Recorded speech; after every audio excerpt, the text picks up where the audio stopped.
They play the game. You rewrite the rules. They think they've got you figured out. They've studied your reactions, your weaknesses, your patterns. They play the same old game they've played with everyone else. But here's the thing. They've never met you at your strongest. You don't just play along, you create your own rules. Imagine walking into a room where they expect you to follow their script, but you tear it up and speak your own lines. That's power. You stop being a piece on their board, and you become the one deciding how the board is set. The moment you stop following their pattern is the moment they realize they can't control what they can't predict. The invisible hooks, they sink into your mind. It starts small. A comment here, a doubt there, a hint of approval when you comply. Before you know it, you're dancing to a tune you never chose. These hooks aren't metal. They're made of your need for peace, for belonging, for being understood, and they tug at you without you even noticing. But once you see them, once you recognize that every pull is a way to keep you in place, you can cut the line. Awareness is the knife. Once you hold it, you're no longer caught. Why reacting is exactly what they want. Every sharp word, every little jab, it's bait. They want you to explode, to defend yourself, to prove them right. Because the moment you react, they're in control. It's like stepping into quicksand. The more you move, the deeper you sink. But silence, stillness, that's where you win. When you refuse to react, you're not giving them anything to work with. And in that stillness, they have to face the truth. They can't pull strings that aren't attached. The moment you take back the frame, there comes a point where you stop living in the world they built for you and start building your own. That's the moment you take back the frame. You no longer explain yourself, no longer seek their approval. Instead, you decide what matters and what doesn't. You speak when you choose, act when it serves you, and walk away without second guessing. The world they tried to trap you in shrinks until it's just a shadow behind you. And you step forward, not as their piece, but as the one holding the board in your own hands. Inside the mind of the master manipulator, a master manipulator is not impulsive, they are calculated. Every word, every glance, every pause is a move in their design. They study people like maps, looking for weaknesses, for unguarded paths into the mind. Their goal is not just to win a moment, it's to build a system where you unknowingly hand over control piece by piece. They test your boundaries with small pushes, then larger ones, measuring how far they can go before you push back. The more you adjust to their behavior, the more they tighten the grip. They thrive on staying hidden in plain sight, making you question your own judgment until you think their version of reality is your own. But the truth is, their power is not magic. It's built on patterns you can learn to see. And once you see it, the spell breaks. The 4 weapons they use to control you, their first weapon is doubt, making you second guess your choices until you rely on them for direction. Second is guilt, reminding you of past mistakes until you feel you owe them more than you do. Third is fear, planting threats, subtle or direct, so you avoid stepping out of line. And last is charm, using warmth and kindness like a fishing lure to pull you back in when you start to drift away. These tools aren't random, they are practiced and polished. The danger is not in one attack, but in how these weapons work together, switching from sweet to sharp in a heartbeat. The moment you recognize them as tools, not truth, you take away their power to cut. Why emotional battles are their home turf? They don't want a calm discussion, they want a storm. Chaos is their playground because emotion clouds your thinking. When you're angry, hurt, or desperate, your guard drops and your reasoning weakens. That's when they strike, bending the moment to their advantage. It's like playing chess while the board is on fire. You're too busy dealing with the flames to see the moves being made. That's why they provoke you, drag you into arguments, and twist your words. If they can keep you emotional, they can keep you distracted. But when you step out of that emotional arena, when you choose clarity over chaos, you turn their strongest weapon into dead air. Stillness, the weapon they can't touch. Stillness is not weakness, it's control. It's choosing not to give them the reaction they're hunting for. When you're still, you become unreadable, and unreadable people are impossible to manipulate. They can shout, they can plead, they can provoke, But if you stay grounded, you give them nothing to work with. Stillness is the pause that lets you see the trap before you step in. It's the space where your thoughts are your own, untouched by their spin. They can try to shake the ground under you, but if your roots are deep, their storm just blows past. Change the game, take the power. The game changes the moment you stop playing on their field. You stop reacting to their bait. Stop defending yourself against every twist of their words. Instead, you shift the focus, set the terms of interaction, limit access, control the pace. You decide when to speak and when silence says more. You remove the pieces they use against you, one by one, until the board looks nothing like the one they designed. This isn't about winning their game, it's about making it irrelevant. And when their game no longer works, when their tools no longer fit, you don't just survive, you lead. Your emotions are the door they walk through. They can't force their way in, not without your help. The entry point is always your emotions. Anger, hurt, pride, desperation. These feelings, when unchecked, are open doors. And once inside, they don't just stay for a moment. They rearrange the furniture, change the lighting, make you feel like you're living in their design. That's why they push buttons you didn't even know you had. They'll trigger your need to prove yourself, your fear of being misunderstood, your longing to be seen. But here's the truth, they can only walk through a door you leave open. Close it, and they're stuck outside, knocking with nothing to grab onto. The Stoic truth, your mind is your fortress. The ancient Stoics knew something most people overlook today. Your mind is the one place no one can touch unless you let them. Your thoughts are your walls, your reason is your gate, and you decide who enters.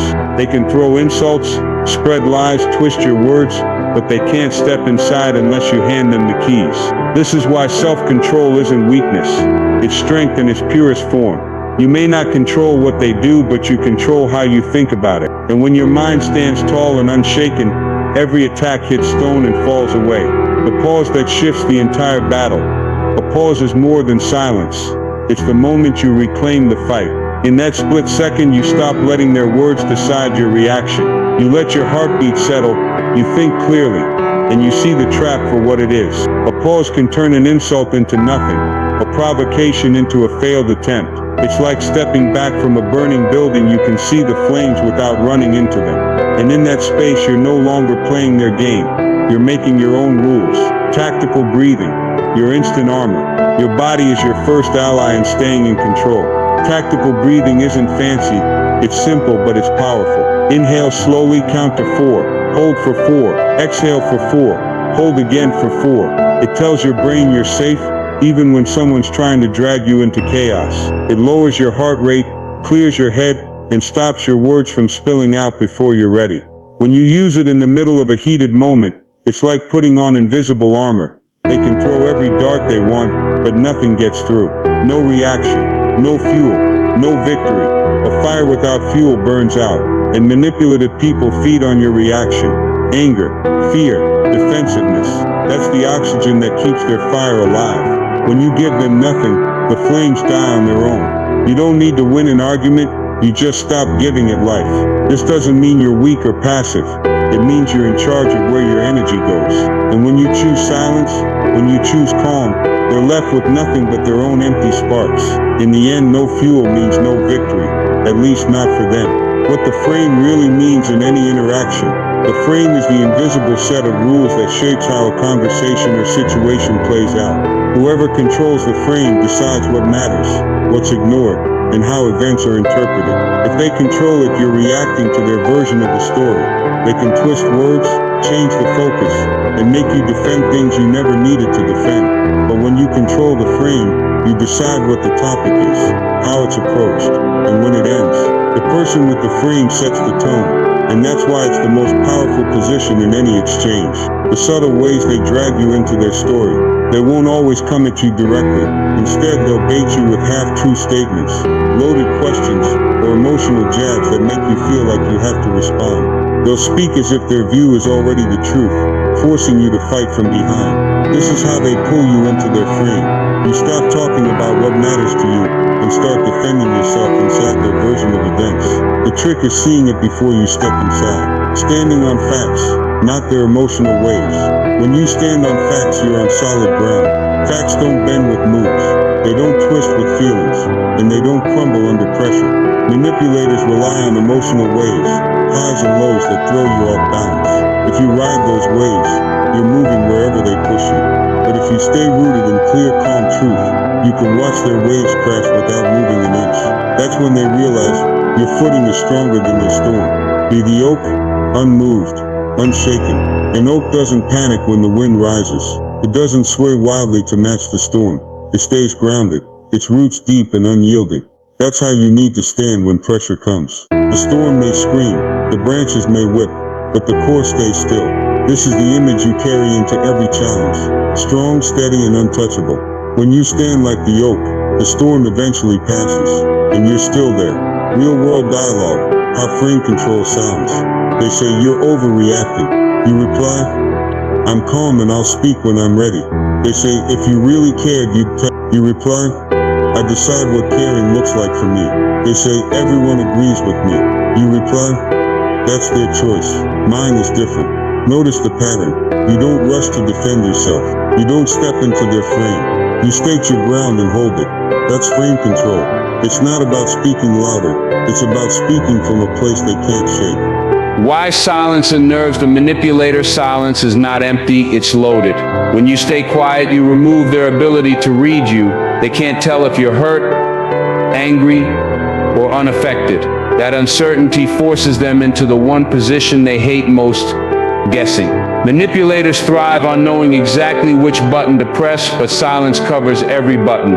It breaks the rhythm they're used to, and in that space they feel their grip slipping. Silence makes them work harder, and the harder they work without success, the more their control cracks. Restraint is the language of power. Real strength doesn't rush. It doesn't need to fill every gap with words or prove itself in every exchange. Restraint is the mark of someone who knows their value and doesn't need outside confirmation. When you respond only when it serves you, not when they demand it, you shift the power instantly. Restraint says, I am in control of my time, my energy, and my attention. And when they realize they can't force you to spend any of it on them, they've already lost. Say less than necessary. The ancient rule. The wisest leaders and thinkers knew this. Speak only what needs to be said and no more. Every extra word is a door for someone to twist, question, or attack. Say less and you keep your ground clean. Say less and you keep them guessing. This doesn't mean hiding. It means guarding the space where your thoughts live. When they can't predict what's coming next, they can't plan their move. Less isn't weakness, it's a shield. The power of calm, unbroken eye contact. Looking someone in the eye without flinching sends a message words can't match. Says, I see you, I'm not afraid, I'm not moving. Calm, steady eye contact forces them to feel the weight of your presence. You're not challenging them with aggression, you're showing them they can't shake you. In a world full of people who look away, the one who doesn't becomes unforgettable. When an insult meets composed stillness, an insult is an invitation to step into their chaos. But when you meet it with stillness, it falls flat. They expect you to react, to fire back, to defend yourself. Instead, you stand there unshaken, letting the words hang in the air until they die on their own. This is where their power breaks, because an insult without reaction is just noise, and noise without an audience fades into nothing.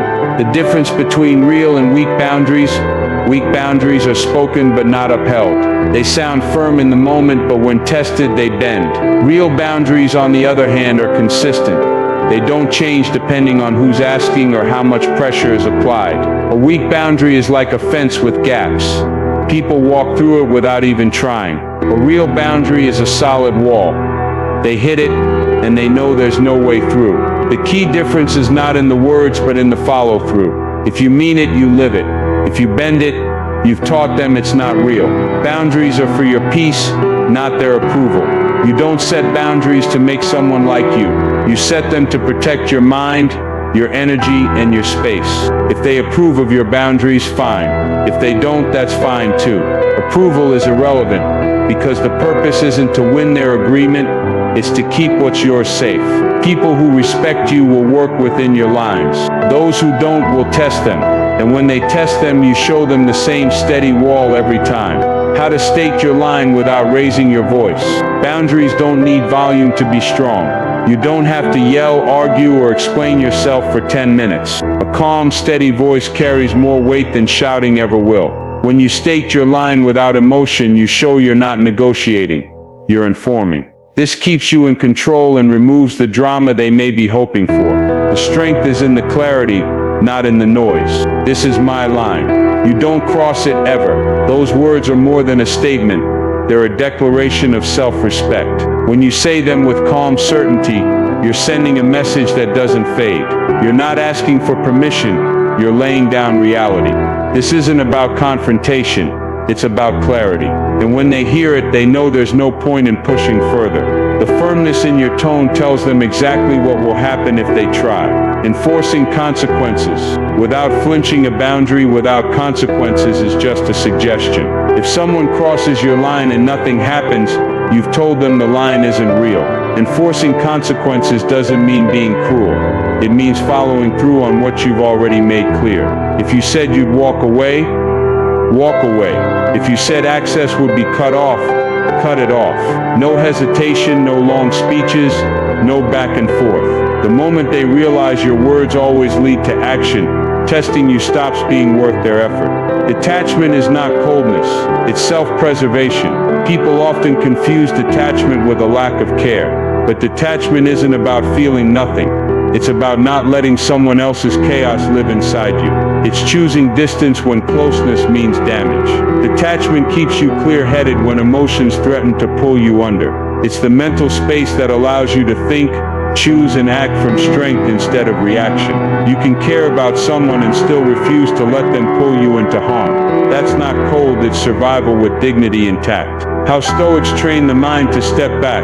The Stoics practice something simple but powerful. They step back from the moment. When insulted, they pause before responding. When challenged, they ask, is this worth my peace? They train themselves to see events as they were, not as their emotions painted them. By creating that mental distance, they avoided being swept into other people's storms. It wasn't about running away, it was about choosing the higher ground where the view is clearer. You are the mountain above their storm. A mountain doesn't chase clouds. It doesn't bend for the wind. It stands. Storms rage at its peak. Lightning strikes its slopes. But the mountain remains. That's what you must become. A steady presence that doesn't shift because of someone else's weather. Let their anger pass like wind. Let their drama roll away like rain. When they look up and see you unmoved, they know nothing they do can change where you stand. Reframe every attack as a reflection of them. When someone lashes out, it's more about what's inside them than what's inside you. Their words reflect their fears, their insecurities, their struggles. Seeing it this way takes the sting out of the attack. Instead of thinking, what's wrong with me? You think, this is about them. You stop carrying their poison as if it were yours. That's how you walk away lighter every time. Living untouchable, through perspective. The real shield is not built from walls, it's built from perspective. When you see manipulation for what it is, you stop personalizing it. When you understand that most attacks come from someone's own battles, you stop absorbing their blows. Life will always have storms, but if you can keep your perspective high and your mind steady, those storms never reach you. Untouchable doesn't mean you're not tested. It means nothing can own you without your permission. Refusing to fight on their terms. When you fight on their terms, you've already lost ground. Their terms are designed to exhaust you, confuse you, and pull you into a place where logic no longer matters. The real power move is to refuse entry into that arena entirely. You choose when and how you engage. And if the answer is not at all, you walk away knowing you've kept your peace. Strength is not always in the strike. Sometimes it's in the stillness before it. Why walking away is the strongest move. You can make walking away is not surrender. It's strategy. It says, you don't get my time, my energy, or my presence. It's a choice to invest in what matters and refuse what drains. It leaves them without the reaction they came for and reminds you that your power is in where you place your focus. Why step into a ring you never chose? If the fight was built for them to win, why enter it at all? Every step into their ring gives them the home advantage. The smartest move is never stepping in. By staying outside, you keep the ground where you're strongest. Some battles are best won by never starting them. The art of exiting without words or guilt. You don't owe an explanation for protecting yourself. You don't need to justify distance to those who would harm you. Leaving without drama is not weakness, it's clarity. A quiet exit closes the door without giving them another chance to pull you back inside. Leaving them in the silence, they can't stand silence, is a mirror they can't look away from. With no reaction, no answer, no spark to feed on, they're left alone with themselves. And for some, that's the loudest sound they'll ever hear. The daily habits that fortify your mind. Mental strength isn't built in the heat of the moment. It's forged in daily practice.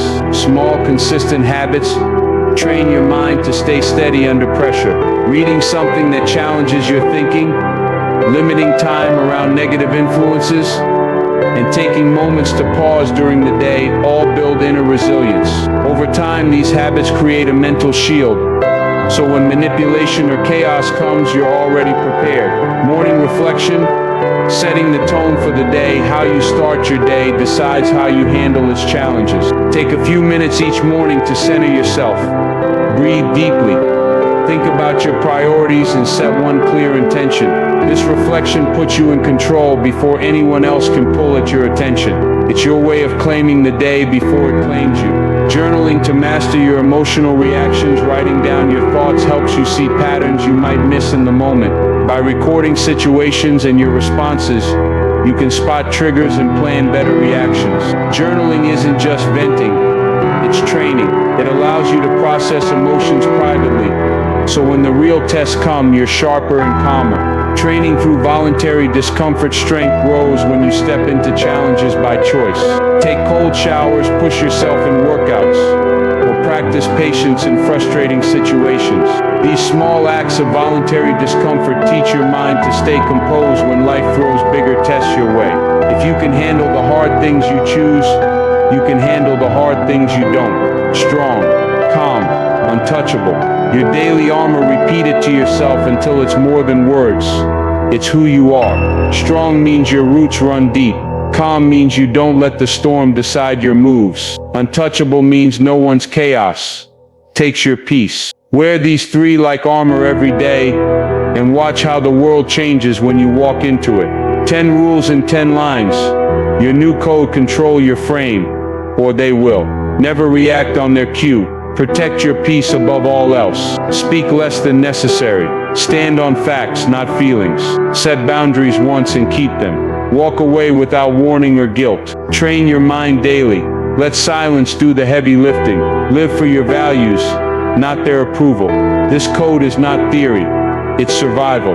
Follow it, and no manipulator can touch the ground you stand on. Be the oak in the middle of the storm. The wind will howl, the rain will come, voices will rise against you, but like the oak, your roots hold you steady.